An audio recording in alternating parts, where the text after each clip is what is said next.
All right. This week, the name on the marquee has got to be Sean Tarzan Strickland, who this past weekend, in front of 18,000 people at the, how do you say it, Kudos Bank Arena in Sydney, Australia, is now the UFC undisputed middleweight champion because he defeated Israel Adesanya by a unanimous decision in the main event of this UFC pay-per-view.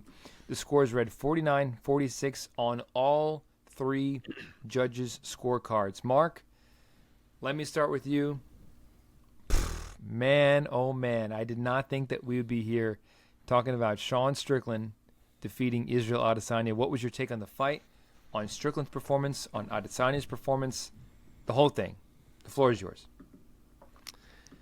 Sean Strickland is the middleweight champion of the world, and defense wins championships.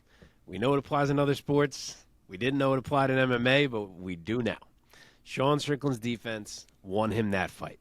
Izzy could not find him all night long. And I've heard this narrative of like, Izzy looked slow and Izzy looked off, and these fighters who are like, if I fought that version of Izzy, it wouldn't have lasted 10 minutes and blah, blah, blah, blah, blah. I completely disagree. Izzy just got shut down. He was still himself in there. Of course, yes, Sean clips him in round one, which was an enormous moment, and gets to put that round in his pocket. But Izzy was unfazed. He came out, he won round two, and he looked like his usual self. He was making his reads. He was feinting. He was freezing Sean. He was outlanding him. And then Eric Nixick, even after round two, went up to Sean, and he said he was letting himself get snake charmed. That's typical Izzy. That's what he does to guys. And it even continued into round three until Sean picked it up very late in that round to end up making that a close round. But the same Izzy was in there. It's just that Sean caught him in round one. And then after round three is when Sean got the speech from Nixick about not coming all this way to lose a fucking point fest and all this. And that's when he turned it up, and that's when he brought the activity. Prior to that, it was just pressure. Of course, he had the constant pressure from opening bell through all 25 minutes of the fight. But the activity wasn't there.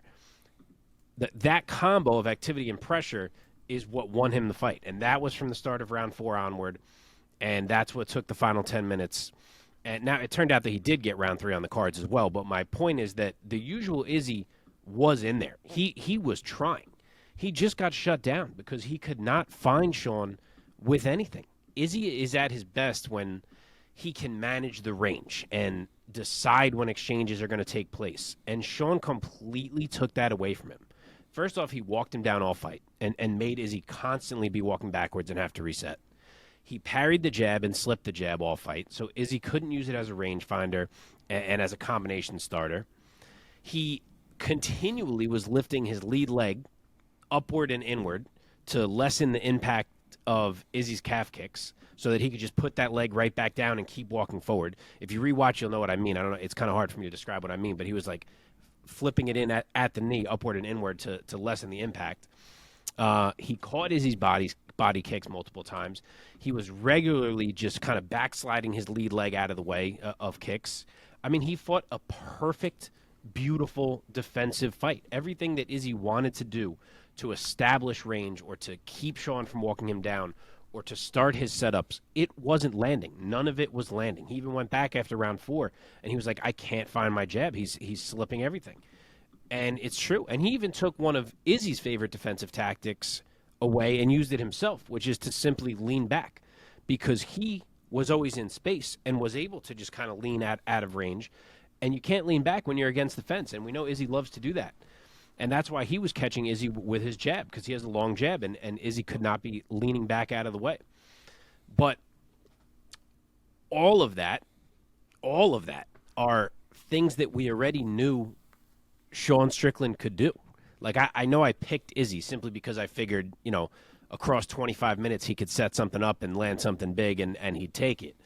But I stressed last week why I thought Sean was such an interesting opponent for him, if you go back and listen. And it's because this is the same thing I said last week. What he had to do to beat Izzy was simply what he always does. Just bring constant pressure, be hard to hit, and it might go his way. He didn't have to reinvent the wheel to pull this off. And that's why, even though I picked Izzy, I'm really not all that surprised. Like, I even had someone say to me right before the fight started that if Sean won, it would be the biggest upset ever. And I laughed at him. Like, I was like, it wouldn't even be in the conversation. Like, I actually thought it was an awful take. And now, of course, it happens, and I'm hearing all these people calling it the biggest upset ever. So I guess it's me that's in the minority. But, like, I really thought going in that the style matchup made it so that Sean was live in this fight. Like, I truly didn't feel so surprised when it was over. And boy, was he ever live, man. He went 25 minutes with Izzy. It was not a fluke knockout. No question of the scoring. He won as clearly as you can win a fight. And he earned it so clearly that the Australian crowd was even cheering for him by the end because they knew how much he had earned that thing. Omar, I want to get your opinion of where you think this ranks on all-time upsets. I think the reason for me why it does seem like kind of an upset is because on paper, and I was listening to an interview that Chris Curtis did with Ariel Helwani, and I felt so validated in that moment because Chris Curtis is very close with Sean Strickland, trains with him and all that shit. And he was like, Sean Strickland does everything wrong. Everything Sean Strickland does and the way he performs is not the way you would learn how to do it. The way he blocks drives me fucking crazy. I'm gonna be honest. His like kung fu blocks that are like out here, you can't block shit like that. It's not supposed to work, but he makes it work, right?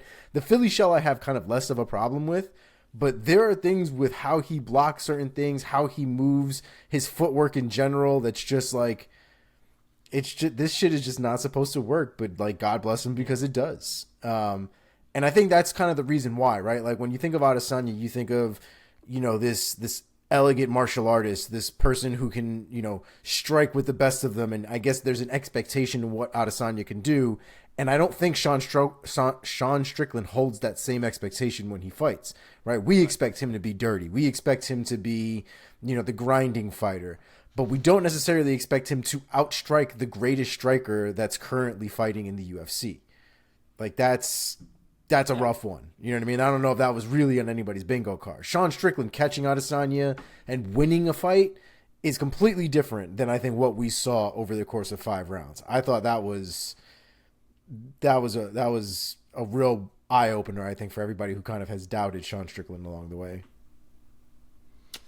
I actually bet on Sean Strickland by decision. That's how non-shocked I am. Like, I picked Izzy on the show, but the odds for Izzy were so bad. They're wild. They were wild. That I was like, I kind of want to touch this fight, and I was like, Sean could win it, and if he wins it, it'll be a decision, and that's what I went with. So, like, wow, even that worked. The real issue I had with that fight, and I know I don't want to say that Israel Adesanya looked off, because I don't think he looked off. I do think that he got shut down by Strickland. I think the punch in the first round, although he looked good in the second, I think it did mess with the way that he had an outlook for how that fight was going and how he wanted that fight to go. The real problem I had was that he didn't make reads. The way he normally make reads is that he does things, he feints obviously, and he adjusts. But he was feinting so much and he wasn't actually throwing things that were going to work. Everything that he was throwing just wasn't working, but he wasn't changing it. He was throwing the same shit over and over again. And it got to a point with in certain spots where it felt like insanity. Like, change up the timing, change up the angle, change up he wasn't really going to the body as much as he should have for all the blocking that was happening on in the head. There should have been a lot more combos to the body, a lot more hands to the body. It's just, I just wish he would have made those reads the way I think he could have in general with the way that he strikes. I think that was kind of why there's an expectation there and why I think there was so much disappointment. And probably why people thought that he didn't look right? Like, maybe because we expect him to make those kind of reads, those adjustments. And maybe it was Sean Strickland that just shut him down completely in that sense. Maybe after round 1, Israel just was kind of just focusing and going on autopilot, not really trying to, like, we've seen Izzy fight to not knock a guy out, right? Just fight to sort of not lose. And it's very possible that after because he was aggressive in round 1, and it's very possible that after round 1, After he got knocked down, he was like, all right, well, I got 4 rounds to not fuck this up. And just kind of went with that mentality, which didn't serve him well and generally never serves anybody well. I feel like I had a little bit of an opposite reaction during round 1. I felt like coming off of the energy of Adesanya's last performance, his last 2 fights, both times fighting Alex Pereira, a guy who is much bigger than him in the octagon, and a guy who possesses real dangerous weapons in his hands. Compared to those fights, especially the second fight, where Adesanya I felt seemed to me much more dialed in when he was in the cage with Pereira.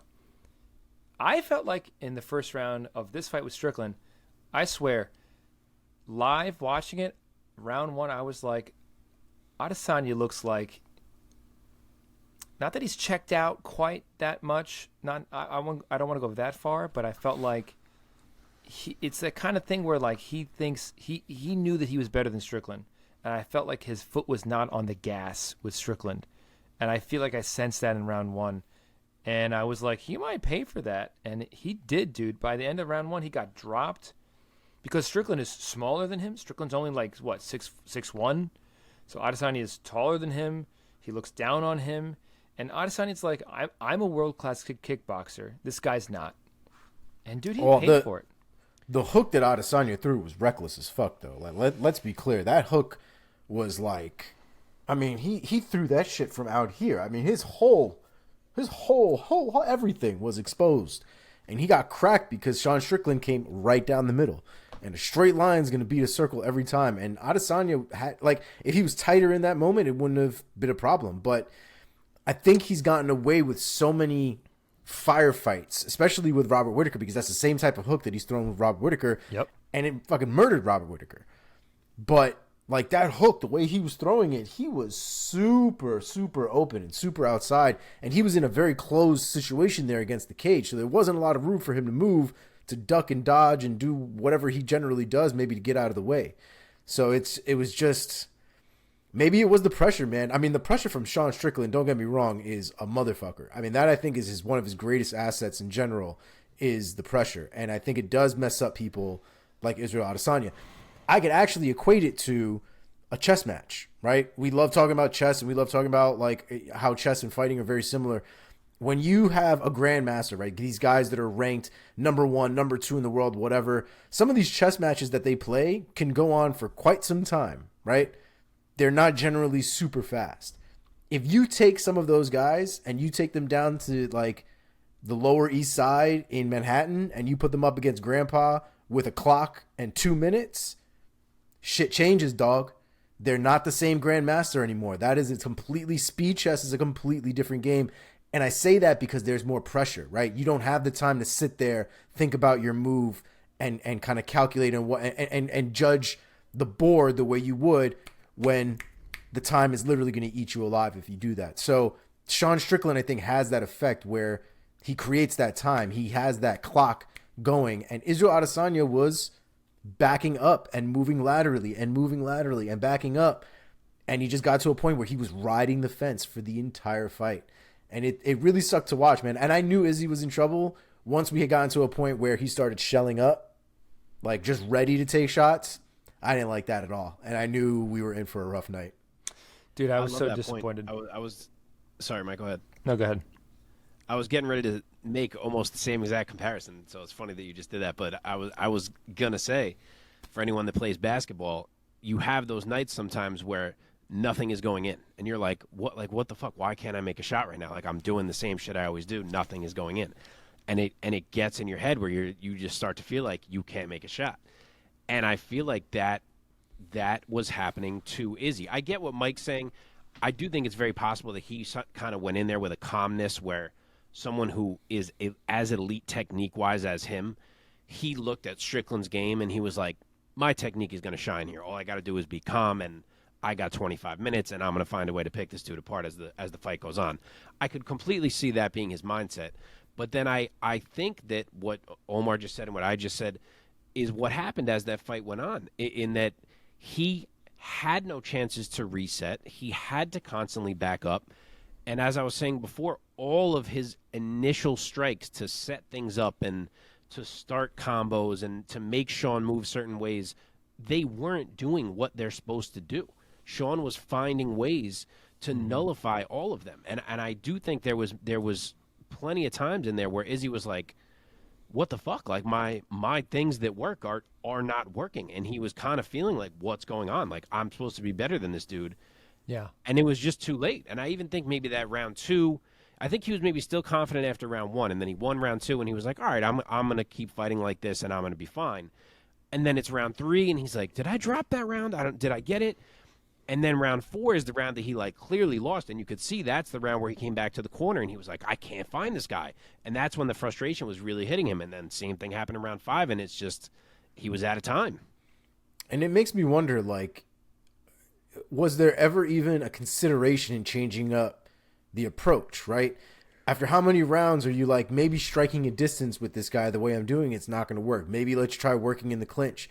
Maybe let's try seeing if we can, put the pressure on. I don't want to assume that that's just something that you can all of a sudden do, obviously, right? But it just seemed to me that with all the trouble he was having throughout 20 minutes, especially knowing in the 5th round, he had to have known in the 5th round that he was going to lose that fight if he kept going. Like, at what point do you just change it up, do something different? Like, I keep thinking about Cejudo losing that first round. What was it, against Marlon? And then, was it against Marlon? Who he fought? I can't remember who the fuck it was now. But he fought somebody, and he dropped the first round, and he looked like he was getting beat on.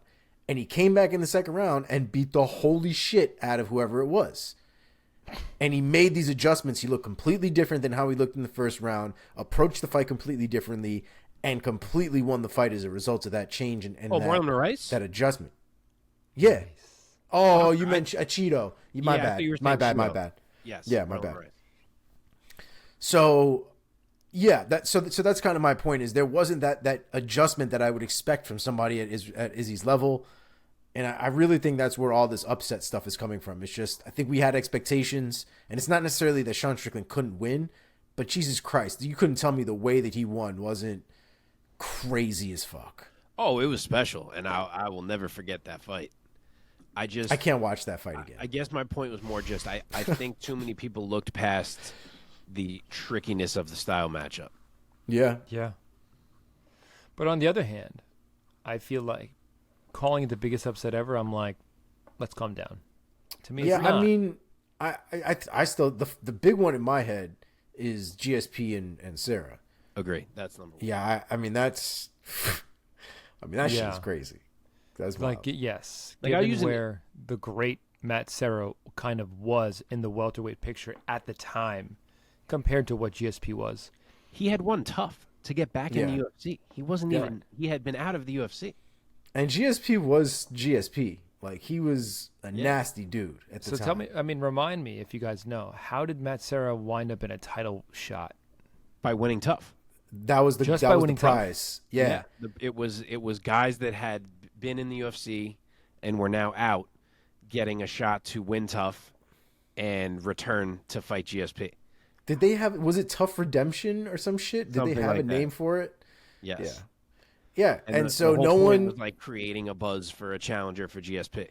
And no one gave GSP a chance, or no one gave Matt Serra a shot. Everybody said Matt Serra was too small, that he was just a jiu-jitsu guy. There was no way that he was going to beat GSP. And he overhand rights the fuck out of GSP and just destroys his whole life. I mean, it was amazing. Yeah. I mean, I think Pena over Nunez was way bigger than this. Oh, I that was huge. Others. Sure. Also, to me, the context of the upset, because Adesanya just recently lost. He just recently got TKO'd. Agreed. And then he got the belt back, and now he has lost again. So that recent loss to Pereira kind of took the shine a little bit off. Like, to put it in comparison to me, Holly Holm beating Ronda Rousey. Holly was the first person to take Ronda off the throne. And to me, that right there, I mean, honestly, I didn't even think about Sarah versus GSP, but Holly defeating Ronda in the way that she did, to me, was a bigger upset because Ronda, up until that fight, was Ronda. She was like this juggernaut who was just invincible in the women's bantamweight division. And the way that Holly beat her, finally sort of exposing the weaknesses in Ronda's game in the way that she did. That, you know, that infamous moment where she ducked under Ronda's like left hook, and Ronda like stumbled to her knee, and the crowd was like, "Oh my God!" I think that was like moments before, maybe the finishing sequence, or maybe a round before. Oh, anyway, watching Ronda get head kicked was just tragic. That was crazy, tragic. Dude. But again, I think that was a bigger moment than this because Adesanya just lost this past year to Alex Pereira. Yeah, but him losing to Alex Pereira wasn't a shock because he's done it before. That's happened before. So no one thought that was going to be a big deal, right? Like the Nunes Pena thing. For me, I kind of feel that way about Pena the way that Mark feels about Strickland. Like I kind of had an idea that Pena could definitely win that fight. That's true. You felt similarly in that one as I do now. Yeah, you know, I thought Amanda Nunes was Amanda Nunes. I thought she'd get it done, but like Pena, the way that people were writing off Pena, I thought was an absolute mistake. I do remember you saying that. Yeah. So, I mean, look, on the one hand, though, I will say this. On the one hand, losing to Sean Strickland in this way, in a unanimous decision, to me, as much as I love Adesanya, and I love Adesanya, man, he's such a star, it takes a lot of shine off of his legacy to me at this point. Like the man, I want to say he should still be considered in his prime, and to lose in this way to a guy like a Sean Strickland, respect to Sean Strickland. That being said, on the other hand, calling it like the biggest upset ever, I'm like, let's slow our roll here. Let's slow our roll. Maybe I can finally stop hearing people say that he is the middleweight GOAT because he's fucking not. I mean, like piggybacking off the... Right. Just exactly. Like to go a little bit further with the point that I just made, taking a lot of shine off of his legacy to me. This never would have happened with Anderson. Like Anderson in his prime just was so much better than everybody. Yeah, but that's also a result of the times as well. Nobody was training Muay Thai though. Like, look at the way he ragdolled Rich Franklin. Rich Franklin was a motherfucker in his era. And he came in there and made Rich Franklin like he had never even heard the words Muay Thai before. Like, it was just a different time. Israel Adesanya, for him to be such a great striker in an era where everybody is learning striking at a better level than what they were back then, I think says a lot more about, you know, his level and where he's at. I don't think we should write him off. I mean, Anderson Silva, you're never going to hear me say a bad word about Anderson Silva. I love Anderson Silva. He's one of the reasons I started following the sport as hard as I did. I don't even think Izzy is some advanced version like you're saying. I think if you put Prime Anderson in a cage with Prime Izzy, I would pick Anderson. You know, I would say that now, to be honest, because there's the Izzy that old Anderson had a competitive fight with Izzy. No, he did, but I also think that was something that was allowed, right? Izzy also didn't really put the pace on him, didn't really get crazy with it, and I feel like Izzy that was one of his more like boring fights, was the fight against Israel Adesanya, or was against Anderson Silva. I mean, he's had a few. But Izzy's he has, and I think that's really the issue. Is like so did Anderson. Let's not pretend he didn't. Well, the Damian Maia fight will live in infamy forever. Those were boring for a different reason with Anderson. Those were boring for a different reason. Was it Cote? Was the other one?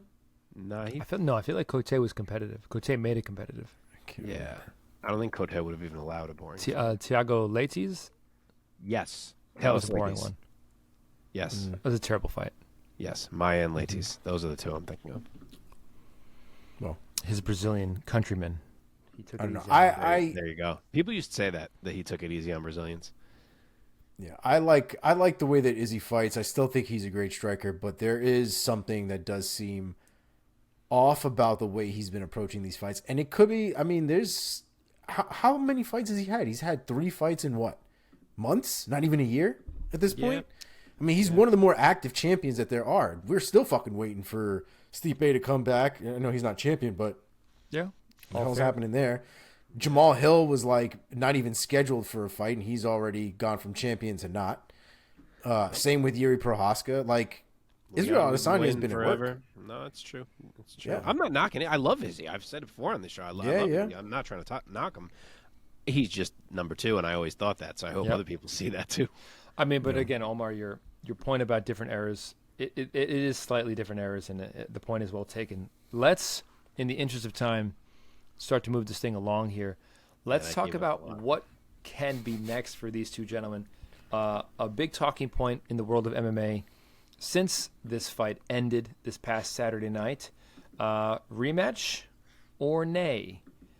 Dana, I believe in the post-fight pressers and some interviews, was saying, yeah, rematch makes a lot of sense. I've heard a lot of talking heads and also people online saying, at this point, Adesanya has now lost 2 of his last 3 title fights. Doesn't deserve an immediate rematch at this point. Omar, what do you say? So, from a meritocracy standpoint, he should not be getting another title shot. He got beat fair and square from essentially 4 rounds. The 3rd round, I'm not even going to die on that hill at this point. But he lost that fight, man. He didn't get caught. This wasn't like, the fight with Alex Pereira. He was winning that fight up until he wasn't. And so everybody was like, well, I wonder what would happen if it happened again. Like, the Sean Strickland one is not the same deal. I do think that Izzy should be fighting at least one more to get back in the mix. I think Dricus probably makes the most sense if Dricus is not going to get the next title shot. But the reason why I think they're talking about Adesanya getting the next title shot is because it's a big possibility that there's nobody who's going to sell the way that Adesanya is going to sell. I mean, who are you going to put Sean Strickland up? Sean Strickland is not a proven, money grab at this point, right? I would assume that this was probably not on the UFC's bingo card either, as far as having to figure out how to market this dude, who they probably had to cut so much footage. Supposedly, he has had shocking, click reach since this event. Really? I was reading that Dana said that the video of him putting the belt on Sean's waist that he posted has double the views of what his follower count is. So his follower count was 8 million, and it has 16 million views. Some crazy shit. So it's very possible that they're gonna go in that direction, man. I mean, I think at the end of the day, they're not gonna do it because of who deserves it. I'm gonna be honest, in this situation, I don't think they give a shit. I really think at this point it's gonna be about who's gonna make the most money, who can headline a big event. And Sean Strickland and Adesanya, I think, would still sell. I think it would still sell a lot more than a lot of the other names that you could potentially put in there, like a Dricus, even somebody like a Jared Cannonier for Sean Strickland to get that one back. I don't see people dying to buy a fucking pay-per-view for Sean Strickland and Jared Cannonier. Just saying. Right. No, I mean, I totally agree. I think because Adesanya has a certain degree of mass market appeal that Strickland, I mean, it's interesting to hear that about his clicks with the title getting put around his waist. Does Sean Strickland perhaps have a certain sort of an everyman type of appeal or an anti-hero type of appeal? Yeah, but Adesanya still is a superstar, and he's a personality. Adesanya is a personality, and he is a brand in and of himself, and that's, to me, that's the real difference when a guy crosses over from being a UFC athlete to a brand in and of themselves, like a Conor or like an Adesanya or like a Ronda. So yeah, I mean, Strickland, I don't think he has, and Cannonier certainly hasn't. Cannonier's a quiet, nice, seemingly a nice guy. Likes rocks. What's that? He likes rocks. He likes rocks? Have you not seen the rock game of Jared Cannonier? No. Dude, he talks about it in his post-fight interviews sometimes. Bro, he looks like a Power Ranger the way he puts him up and has energy channeling through his rocks and shit. Yeah. He holds energy crystals? I don't know if they're always there. I think they're rocks, dog. I think they're just straight up rocks. He's said about crystals before too. He does. Yeah. Well, yeah. I've seen the rocks. The Stricklands, the Cannoniers, the Duplessis of the division. These guys are UFC athletes, but they're not personalities and brands in and of themselves, at least not yet. So yeah, Adesanya is going to sell way more than any of these guys, I believe. I believe at this point. So I get Tell it. you what, It- I was just gonna say it was a bad time for Robert Whitaker to lose, man. What a I know, I was thinking that too. what a shit time for that kid to have had a loss. His first loss, dude, Whitaker essentially in the versus middleweight Strickland was a division. great fight. Yeah, and the only person that kid has lost to is Israel Adesanya until DDP like a few months ago. And look at that, the middleweight division has opened its ass. Like Robert Whitaker would have been right there, front and center, foot already in the door. Yep. And Yep. They would have faced him torch off. drop. It would have been cage, all of probably. us would have been like, well, it has to be Whitaker. Like, Exactly. it would have been so obvious. Mark, what were you Exactly. going to say? But no, I get obviously the whole marketability argument, which I think is why Dana was so quick to say like, yeah, the rematch would be interesting. Yep. But I really do feel like you got to be careful, and that Izzy losing 2 of his last 3 fights and losing the title in 2 of his last 3 fights is a bit too much to just throw him back in there. I don't think we can just be so cavalier with the immediate rematches. As Omar said, the first Pereira fight, he was winning it until he didn't, so it was a lot easier. This one, he lost, man. He lost really clearly. So I would really like to see him have to win another fight. If you're so concerned about the marketability, I mean, it would obviously suck for Duplessis, who is the rightful number 1 contender, if we're just going off of that. So if it's not going to be Izzy that fights Strickland, it should be him. But it wouldn't shock me if they're like, all right, you know what we'll do? We'll do Izzy and Duplessis right now and capitalize on that rivalry, and that's how we'll, hopefully reignite the fire under Izzy, and we'll do that, and we'll have Sean fight, a Cannonier or whoever, and maybe we come out of there with Sean and Izzy winning, and then we're ready to go. And not to mention, you have Chimaev and Costa happening soon as well. Chimaev, excuse me, I think I stuttered over that. So, like, if Khamzat wins that fight, he's going to be a fucking big deal in this division as well. So, there's a lot happening that you can kind of try to set up here. But, yeah, it wouldn't shock me if they immediately go the Adesanya-Duplessis route to get that fight to happen. So a number 1 contender fight. Yeah, while Sean fights someone else, which I guess would have to be... See, I don't think if Chimaev beat Paulo Costa, I don't think they'd go right to Sean fighting Chimaev, because I kind of think they want to set up the Izzy-Sean rematch. So maybe it'd be Cannonier that they give Sean, which is fair. I mean, Cannonier was just the backup, and Dana likes to reward people that were the backup, so it really wouldn't shock me if that's what they did. But it could go a million ways. This is, everything we're saying right now is pure guessing. There's a lot of ways this could go. Yep. Strickland has not fought Costa, no? Nope. God, what a fight that would be. Oh, my God. Yeah. I mean, it is also very likely that if Adesanya doesn't get the immediate rematch, and if Adesanya fights DDP, Strickland might not be there by the time he gets back to a title shot. Strickland might lose to Cannonier. Strickland might lose to Costa. Strickland might lose to anybody. I mean, if we're being fair, Strickland hasn't lost to fucking anybody in the middleweight division. I don't think he lost the fight to Jared Cannonier, for being completely honest. We both And the only other person he's lost to is Alex Pereira, which is apparently going to happen nowadays. So Sean Strickland is not, I mean, for all the shit Sean Strickland gets, for his fight style and stuff like that, and I will die on that hill. It works, good for him, but like, I can't stand it. It's like so wrong in so many ways, but again, it works. But you can't knock him, man. He's literally won all of his fights at middleweight with the exception of the ones that we just mentioned. So, bro, I feel like I have not picked Sean Strickland. I'm looking at his record. I know I picked Adesanya. I picked Abus Magomedov to beat him. You did. That was a wild one. I probably picked Imavov to beat him because I like Imavov. I might have picked Cannonier. I probably picked Pereira to beat him.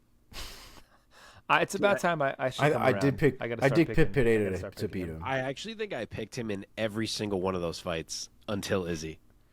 Jared Gordon. I remember Jared I thought he was going to Cannonier, I wrestle think. Pereira, and then I was annoyed with myself when I got it so wrong. I'm pretty sure I picked Strickland in the Cannonier fight, and I was so annoyed with how that fight ended up. Yeah, but I don't feel bad about it because he won. Wow. All right, let's talk about 45 minutes on that fucking fight. Damn. Yeah, man. I knew that was going to happen. It deserved it. There's a lot to talk about there. A lot of angles. Let's move Yeah. on now to the co-main event of this UFC pay-per-view. 293 went down once again in front of 18,000 strong in Sydney, Australia this past Saturday. In the co-main event in the heavyweight division, Alexander Volkov defeated Tai Tuivasa by submission via Ezekiel choke. The official time 4:37 of round number 2. Omar, give us your take of this fight. I thought this fight went exactly the way I thought it was going to go, short of Tai Tuivasa like blowing like Volkov out of the water with some sort of haymaker. But like I said, I wasn't going to pick against Tai Tuivasa. I just wasn't going to do it. But I'm not surprised with how this went down. Volkov had the range. I mean, this is what Volkov had to do. He had to fight at range. He had to pick him apart from the outside and just make sure he didn't get decked in the face by one of those overhands. The thing that drove me a little bit crazy about Tai Tuivasa in that fight was his choice to continue to move outside once he had closed the distance. Like, you are not about to fight Volkov at distance. It's not going to happen. It's crazy to even think that you can outstrike Volkov at distance. The like longest human being in that fucking division, probably short of John Jones. So the fact that Tai Tuivasa had moments where he was maybe chucking a winging left hook, jumping on the inside, kind of a la Mark Hunt a little bit, right? Closing the distance, started striking. Stay in there, man. Stay in there, dirty box him, push him up against the cage, make it dirty, make it so that his long strikes don't hit you and he can't throw them. But instead he would engage, he would throw a couple or whatever, and then he would move back outside out of his own range and strictly into Volkov's range. It was really bad fight IQ, if we're being honest, man. It wasn't great decision making in there. I still think Tai Tuivasa definitely had a path to victory in that fight, but he did not even know where to find it or where to even begin. So it was a rough watch in that sense, but Volkov had a great performance and another one on his belt, man.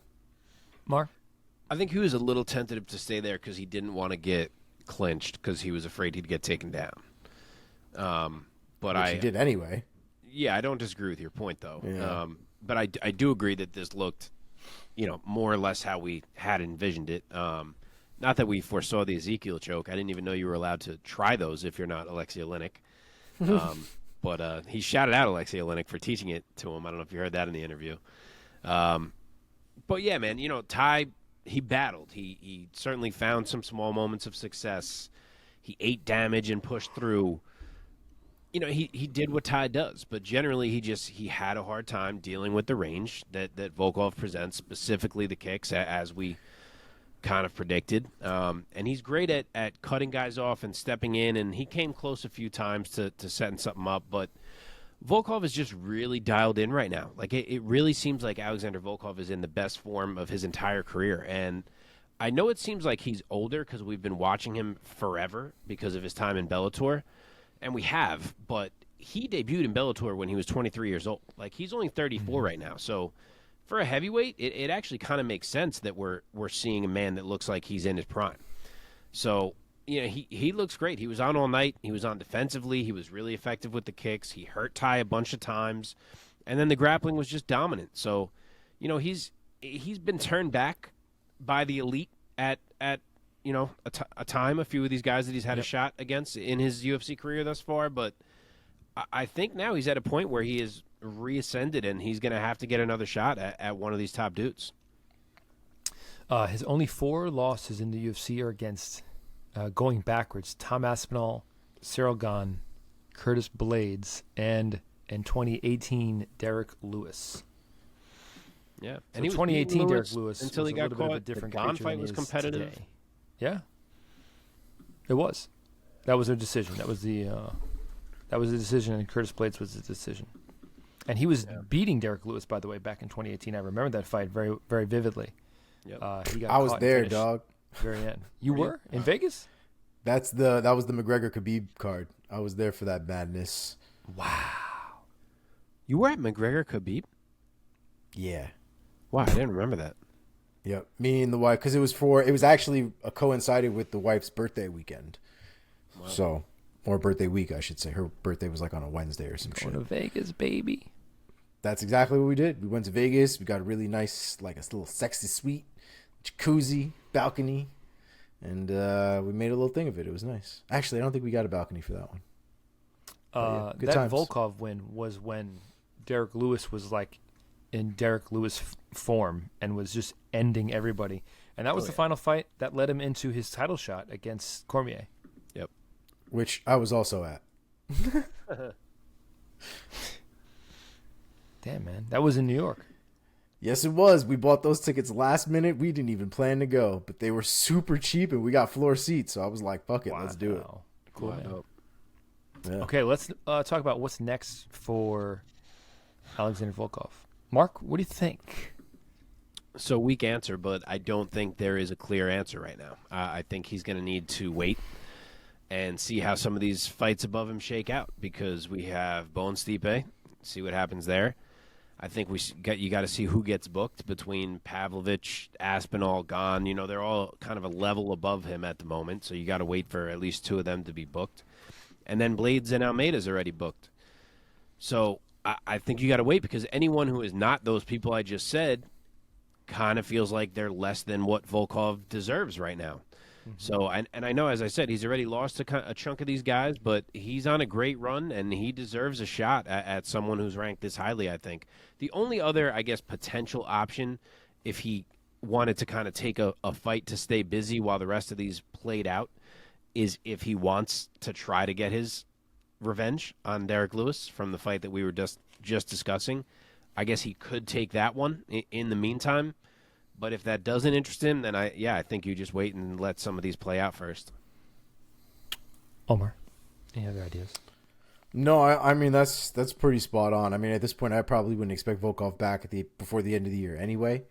So by the end of the year, I'm sure we'll have a better idea of where the heavyweight division is going to be, especially after all these fights shake out. Okay. All right. We're talking about Tai. Mark, what do you think about Tai Tuivasa? What's next for him? I mean, my man's lost 3 in a row now. He's been finished 3 in a row. I think he's at the point where you book him against someone that you fully expect him to knock out, and you make sure that he can do that. So for me, that will be the winner of the recently booked fight between Rodrigo Nascimento and Don'Tale Mayes. I know it feels like a step down. I was hating on Omar last week for throwing out Mayes for Spivak, but Spivak has lost 1 in a row. Tai's lost 3 and been finished in all of them. So I kind of think in this case it does make sense, and I think you'd like to see him be able to finish whoever wins that fight, and then you're like, okay, good, like Tai still got it, but I think we got to see that. Cool. I gave Spivak so much shit for that performance. It was like specifically that performance. I don't know why I took that performance so personally, but like I just could not deal with it. Okay. Do you have any other ideas for Tai, Omar? Honestly, Nascimento, the winner of the Nascimento fight was also my pick as well. That's kind of where I see Tai at this point. Every other option around him just doesn't make sense. 3 in a row. I mean, you got to give him somebody, I think, below him, but somebody who's on a run. I think that's really where it's at. Okay. Let's move on. In the flyweight division, Manel Kape, who was supposed to go up against Adesanya's teammate, Kai Kara-France, and he almost ended up fighting Adesanya at the press conference. But Manel Kape, he did away with Felipe dos Santos in a decision, 30-27, 29-28, and 29-28, all for your winner, Manel Kape. Mark, start us off. Give us your take of Kape's performance. What a friggin' fight this was. There was a good amount of fun, firefight type fights on this card, but this was probably the best one. We all knew this going in, but Manel Kape is a crazy high-level counter-striker. I mean, my God, man. The dude... He's so fast. Just oh my God. Slips, and it's... someone said on the broadcast that it's almost like he blocks and counters in the same motion, and like it really does feel like that. He's got some beautiful counter striking, and that's why he's so intriguing as a potential future title challenger at flyweight. But with that said, he was in a damn fight on this night. You know, in typical shoot-to-box style, Felipe dos Santos was in there for a war. This kid, to hang with Manel Kape the way he did, he is one hell of a dynamic striker, and he has a crazy chin. He ate a lot of shots, and Manel Kape has some of the biggest power in the whole division. He's knocked down the last 4 guys he's fought, including dos Santos. But he couldn't get dos Santos out of there. So it's going to be really exciting to see Felipe matched up, you know, coming out of this one, see what he can show. But to circle back to the winner, Manel was just a bit better. He was cleaner, bit better technique. He carried the bigger power. He was more composed. He landed the more significant shots, and he won the fight. And now he waits, you know, for the big name opponent that he should be getting. It sounds like it might still be Kai. Obviously, they were going at it. I guess we'll get to that in a second here. But yeah, he got it done. Omar, your thoughts? Yeah, man. Dos Santos has nothing to be ashamed of, man. That was a hell of a performance from him. I thought he really put it on Kape and really made it a much more competitive fight than I think anybody had in mind in that situation. Dos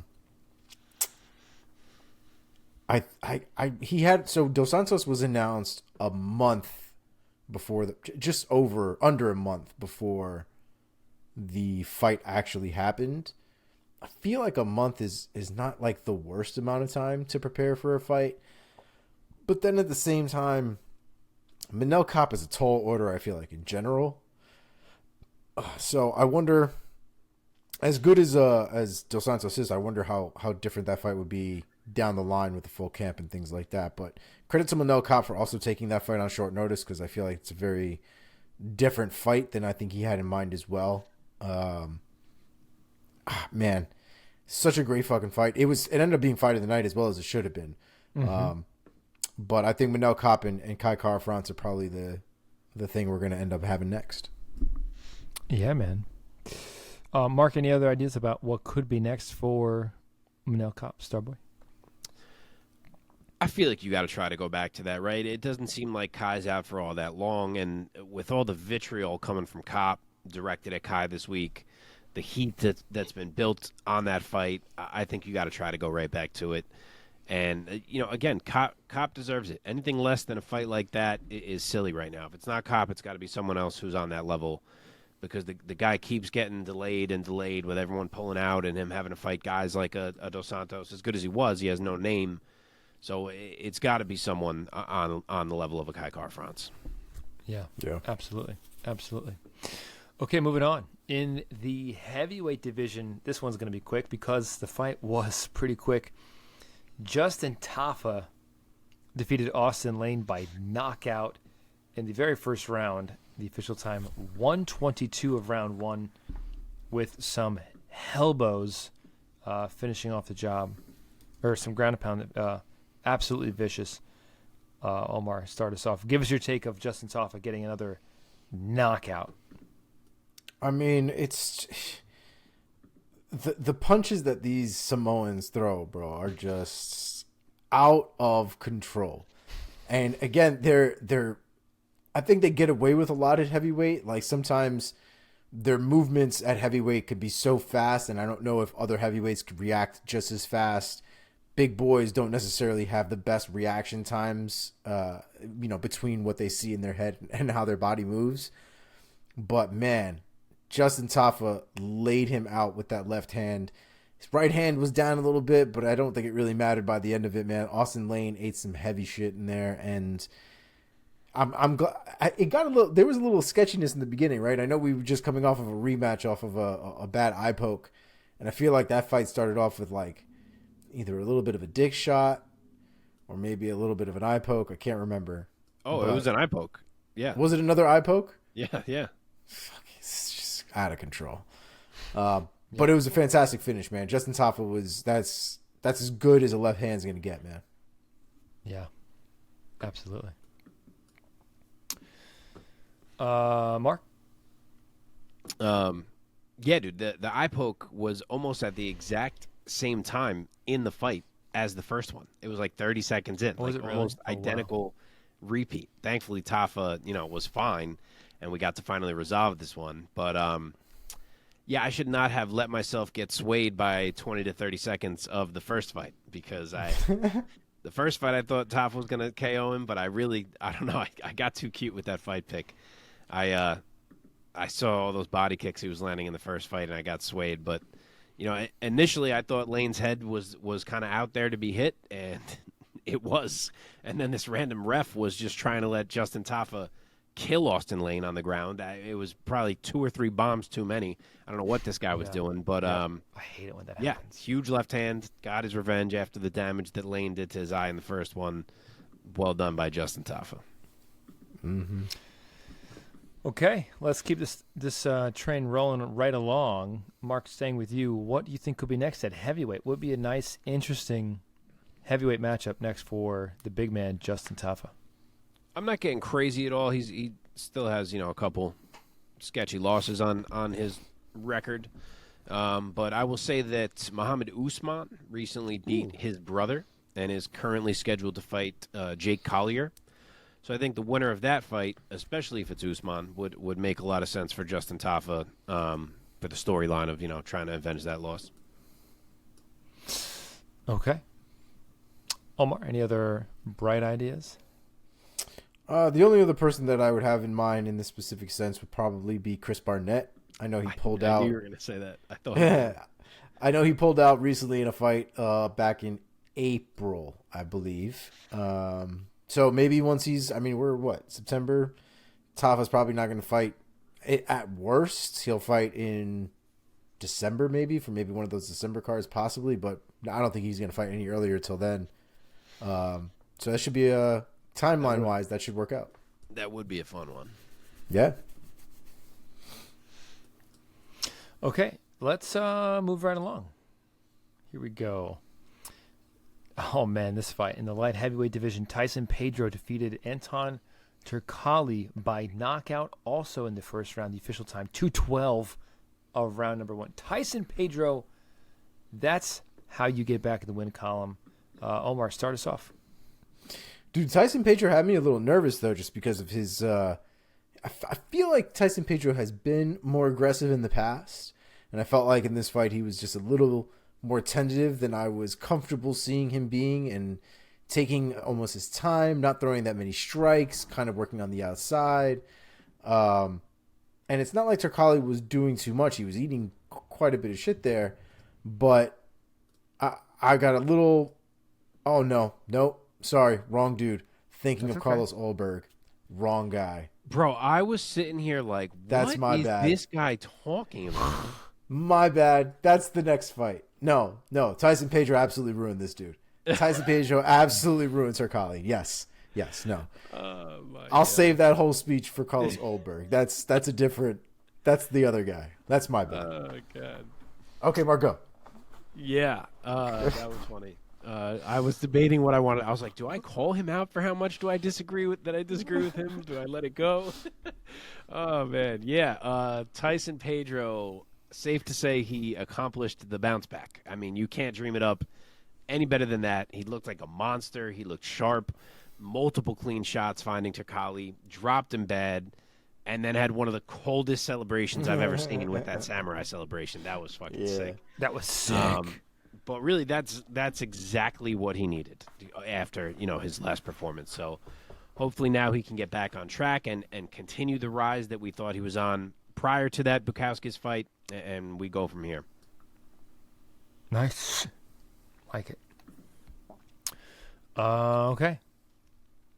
Let's keep going, boys. I like the direction of this ship. Can I match him up quick before we go? Oh, yeah, please do. Please do.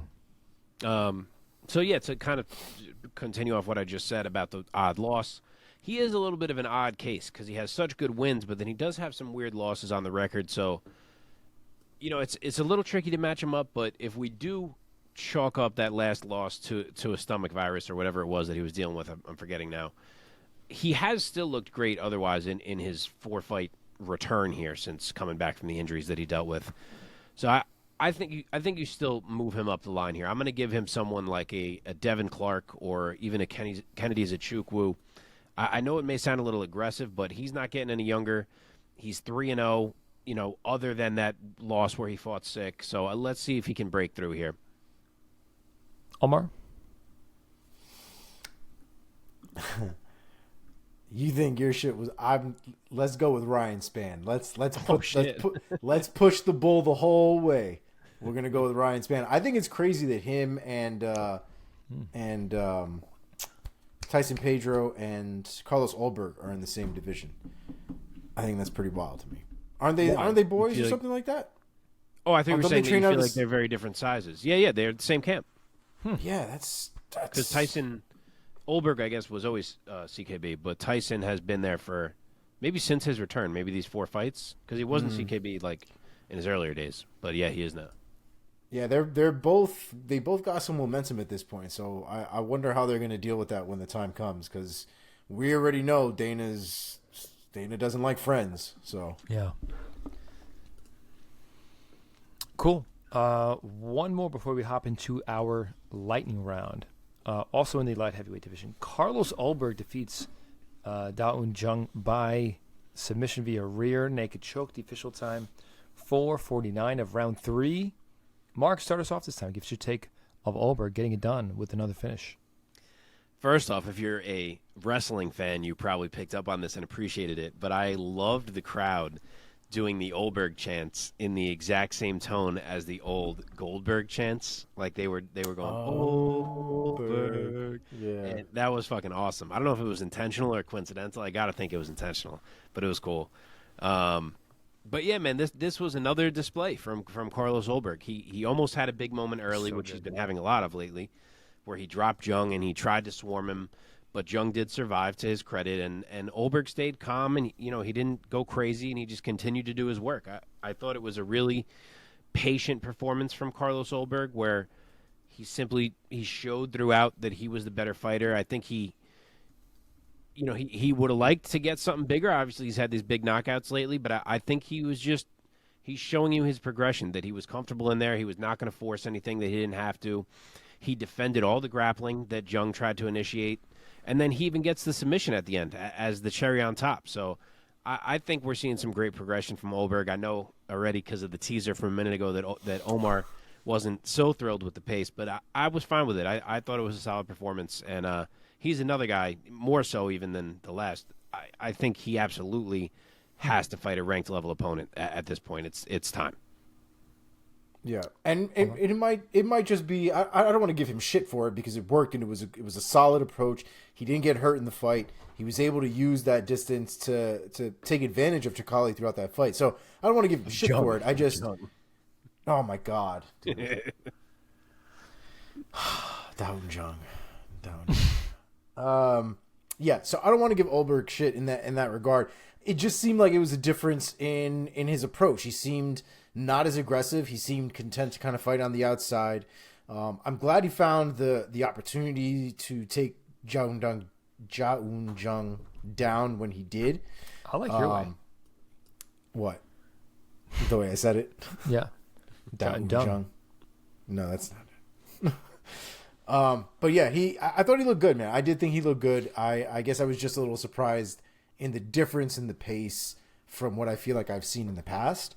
But it was definitely a solid, measured approach. I thought he pieced up Jung's face throughout that fight. I think Jung's nose was ripped by the end of that fight. And it was a great performance, man. It really was. It was good. Yeah, man. Yeah, it was. No, man. I bought a ticket a little while ago on the Carlos Ulberg train. And I'm not getting off. Let's talk real quick about what could be next for Mr. Ulberg in the light heavyweight division. Mark? I thought his call out was perfect, to be honest. I got no issues with it. He called out Dominic Reyes. I feel like he should be fighting a ranked fighter. I feel like he should be fighting a name.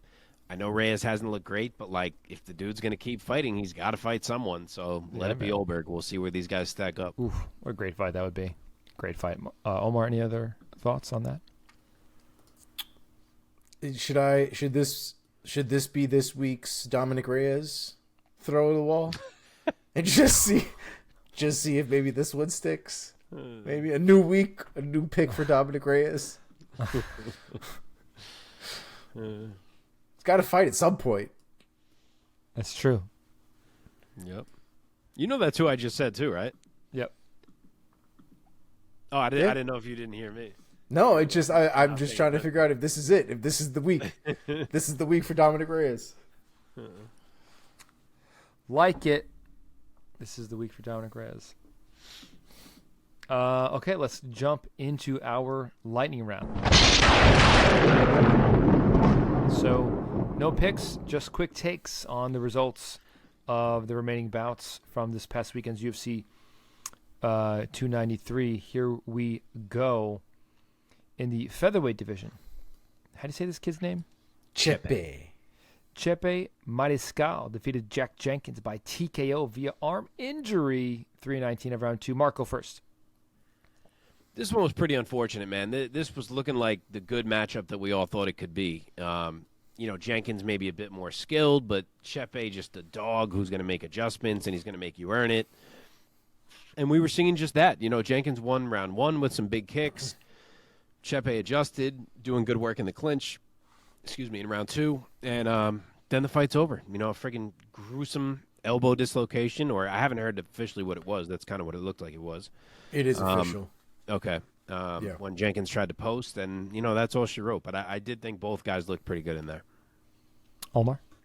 Yeah, the dislocation was official. They confirmed that there are no fractures in his arm. They're concerned at this point. The biggest concern at this point are the possible ligament tears and how bad the ligaments are at this point. But as far as broken bones or cracked, whatever, anything like that, we're good in that department.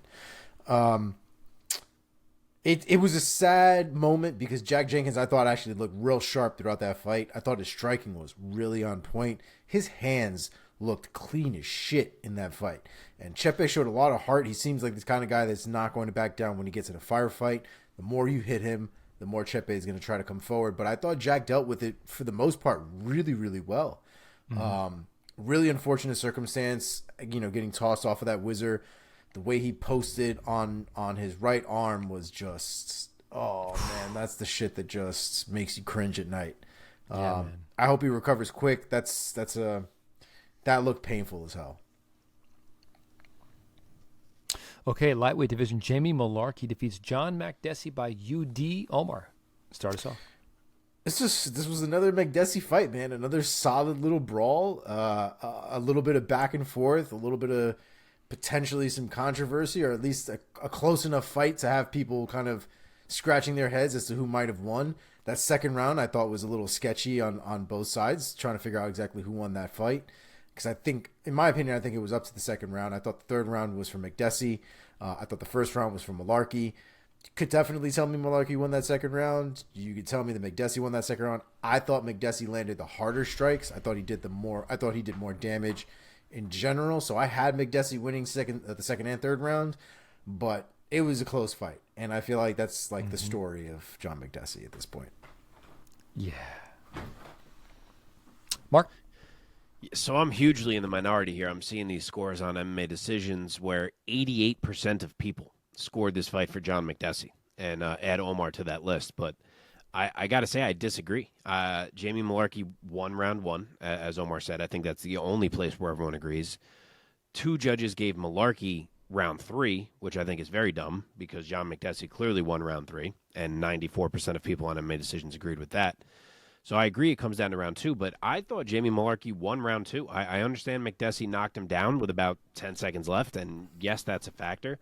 But I had Makdessi way down at that moment of the round. So to me, a flash knockdown where Mullarkey immediately popped back up was not enough to change like a 20-strike deficit in that round, where the harder strikes I thought were from Mullarkey.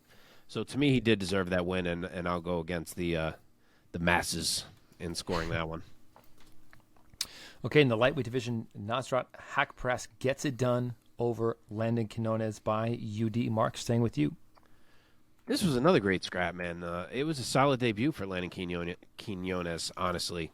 He was very game. He hung with Nasrat throughout. He really ripped up his lead leg, especially in round 1, and Nasrat had to deal with that the rest of the fight. But, Hakparas was just a bit too good, as I imagined he probably would be. He's the higher-level striker. He landed the more impactful shots, you could tell, and he made the adjustments as the fight went on. And, Landon tried to keep pushing through, but the adjustments were kind of what changed it. It started to swing more in Nasrat's direction, and as much as it was competitive, he probably took every round of that fight. His left hook was a big weapon, kept landing over and over. So, nice W for him, but not a bad debut for Quinones either. Omar?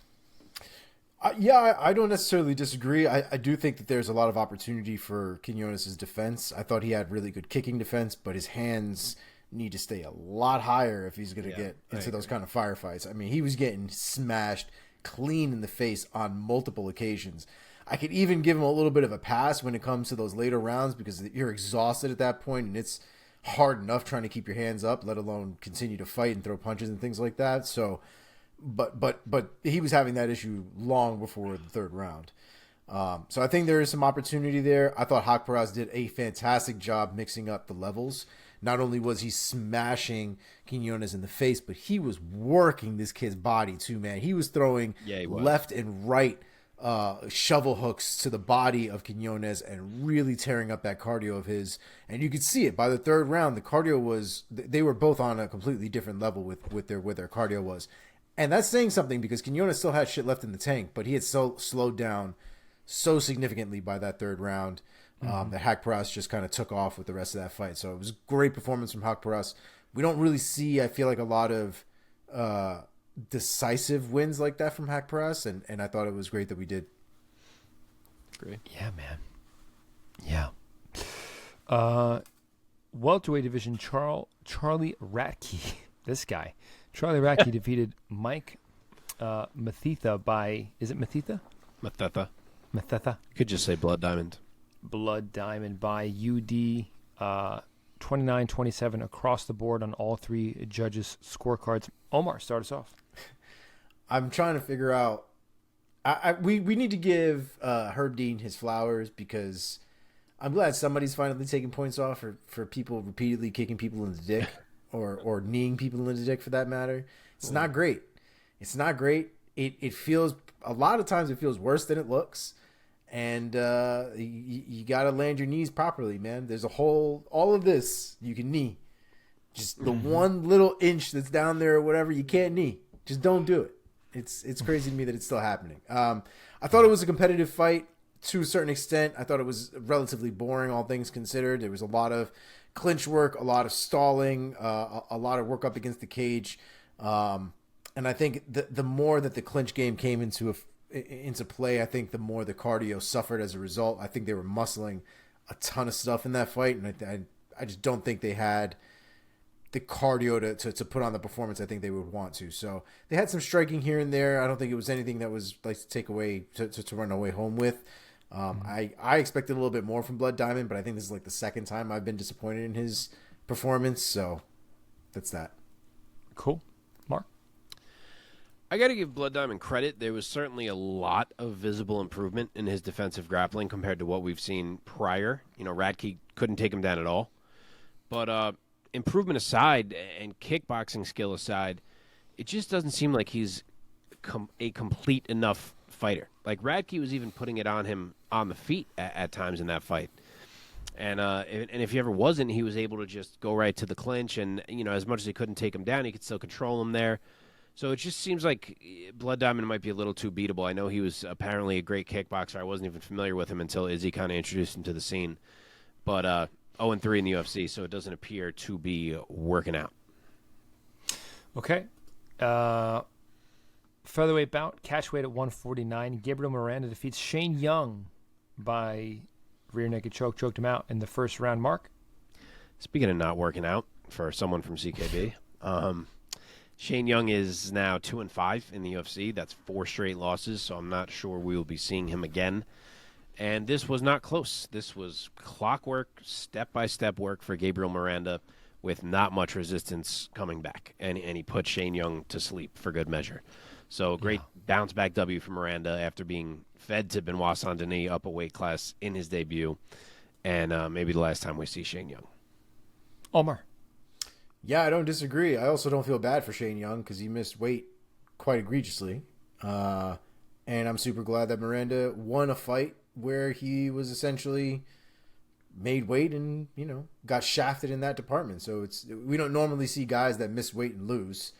So it was nice to see that the weight bully did not get the win. Yep. Okay, last one. Welterweight division, Kevin Jose defeats Kiefer Crosby by submission in round 1. Omar, your take? I thought this was also a good fight. This was I'm trying to hang on. I'm trying to remember what this one was. Of course, the last one. Oh yeah, no. Jose would actually put this. He put it on Crosby the entire fight for the most part. I thought his striking was really on point. I thought his movement, his distance management was really on point. He seems like a really long, lanky dude. And then to top it all off, he's got a submission game as well. So, shit, he might be one to look out for. Yeah. Mark, take us home. Was it Jusei? Is that what you just said, Mike? I'm trying to remember what his name was. I said Jusette. Oh, is it Jusette? I don't know. I don't remember. I wasn't trying to correct you. I truly cannot remember what it was. He's French, so maybe it is Jusei. I don't know. But anyway, both of these guys I thought had some really nice moments in the beginning of this fight. It was shaping up, looking like a fun fight. But then Kiefer made a mistake. He tried a hip toss, and he ended up giving Jusei his back, or Jusette, whatever we're going to say, and he made him pay. You know, and then Kiefer didn't even protect his neck when Jusei got to his back. So, you know, he only had about 20 seconds left to work in that round, but he didn't even need it to find the choke because Kiefer just kind of gave it to him. So, good win. He looked pretty sharp all around. Definitely a really solid debut. The Ian Gary call-out was rather aggressive. I don't think that's going to be happening, but good debut nonetheless. Yeah, man, that does it for our breakdowns and quick takes. UFC 293, Adesanya versus Strickland in Sydney.